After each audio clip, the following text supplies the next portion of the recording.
ప్రభుత్వాలు విఫలమైనట్టే. అందుకే ఈరోజు పోలీస్ శాఖ సిబ్బందిని దాదాపుగా హోంగార్డ్స్తో సహా లెక్క పెడితే 90 నుంచి 94 వేల మంది సిబ్బంది ఉన్నారు.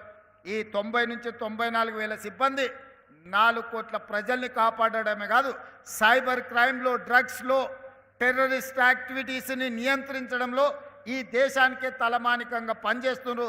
సైబర్ క్రైమ్లో నేషనల్ లెవెల్లో హోమ్ మినిస్టర్ అమిత్ షాతో అవార్డు మన తెలంగాణ సైబర్ క్రైమ్ అందుకున్నది. అదేవిధంగా టెర్రరిస్ట్ యాక్టివిటీస్లో దేశంలో ఎక్కడ జరిగినా కేంద్ర ప్రభుత్వం నుంచి మొదలు పెడితే ఇతర రాష్ట్రాలు మన రాష్ట్ర పోలీసు వైపే చూస్తున్నారు. సమాచారం మీ దగ్గర ఏమైనా ఉందా, చర్యలు తీసుకోవడానికి మీరు సహకరించండి అని. ఇంత గొప్పగా సేవలు అందిస్తున్న పోలీస్ సిబ్బందిని అన్ని రకాలుగా ఆదుకొని అన్ని రకాల వసతులను వాళ్ళకు అందజేసి ఆత్మగౌరవంతో రాజకీయ ప్రమేయం లేకుండా, రాజకీయ ఒత్తిడి లేకుండా మీరందరూ మీ ఉద్యోగాలను నిర్వహించే విధంగా రాష్ట్ర ప్రభుత్వం మీకు అందరికీ అవకాశాలు కల్పిస్తుంది. నా విజ్ఞప్తి ఒక్కటే, ఈ ఉద్యోగం మీకు ఉపాధి కాదు. ఈ ఉద్యోగం ఒక భావోద్వేగం. ఈ భావోద్వేగం తెలంగాణ రాష్ట్ర శాంతి భద్రతలను కాపాడడమే కాకుండా ప్రభుత్వం యొక్క ప్రతిష్టను పెంచే బాధ్యత మీ మీదనే ఉన్నది. మేమెంత చేసినా మీరు వ్యవహరించే విధానంతోనే ఈ ప్రభుత్వానికి పేరు ప్రతిష్టలు వస్తాయి. మీరు బాధితుల పట్ల గౌరవంగా, మర్యాదగా వ్యవహరించాలి. అప్పుడప్పుడు ఫ్రెండ్లీ పోలీసింగ్ అని నేను వింటుంటా. ఫ్రెండ్లీ పోలీసింగ్ అంటే క్రిమినల్స్తో ఫ్రెండ్లీగా ఉండమని కాదు. నేను స్పష్టంగా మా పోలీస్ మిత్రులకు నేను చెప్పదలుచుకున్నా. ఫ్రెండ్లీ పోలీసింగ్ అనే పదం బాధితులకు, అన్యాయం జరిగిన వాళ్ళు పోలీస్ స్టేషన్కి వచ్చినప్పుడు వాళ్ళని కూర్చోబెట్టి వాళ్ళ ఫిర్యాదు ఏందో కనుక్కొని ఆ ఫిర్యాదును పరిష్కరించి వాళ్ళకి న్యాయం చేసే విధంగా ఫ్రెండ్లీ పోలీసింగ్ ఉండాలి తప్ప కబ్జాలు పెట్టుకున్న వాళ్ళకో, హత్యలు చేసిన వాళ్ళకో, లేకపోతే ఆర్థిక నేరగాళ్లతో ఫ్రెండ్లీగా ఉండమని కాదు. అందుకే ఫ్రెండ్లీ పోలీసింగ్ అనే దాన్ని రీడిఫైన్ చేసుకోండి. పోలీస్ అంటే నేరగాడు భయపడి తీరవలసిందే. పోలీస్ పేరు వినిపిస్తే కబ్జాకోరైనా, డ్రగ్స్ వాడేవాడైనా, లేకపోతే చెరువులను, కుంటలను, నాలాలను ఆక్రమించుకునే వాడైనా, లేకపోతే నేరాలు చేయాలన్న ఆలోచన ఉన్నవాడు పోలీస్ పేరు చెప్తే భయపడాలి. వాళ్ళను భయపెట్టండి. బాధితుల పట్ల ఫ్రెండ్లీగా ఉండండి. అప్పుడే నిజమైన పోలీస్ వ్యవస్థకు గౌరవం పెరుగుతుంది.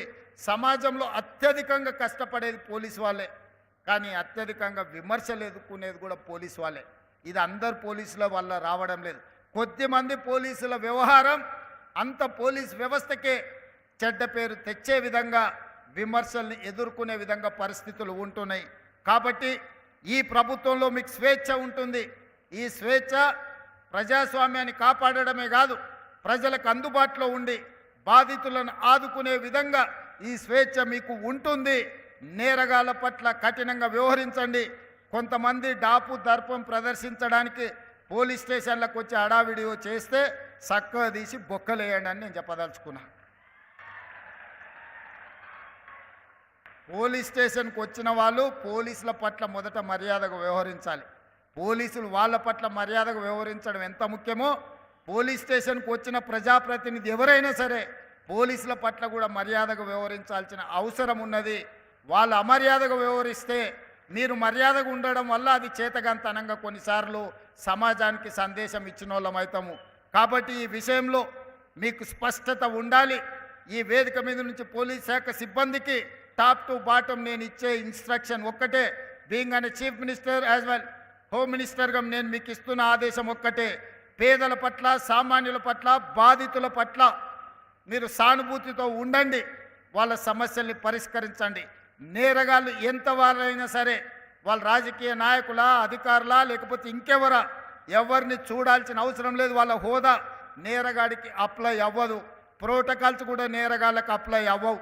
ప్రోటోకాల్ అనేది ప్రోటోకాల్ విధానం ఉంటుంది. అప్పుడు మాత్రమే ప్రోటోకాల్ పాటిస్తాము.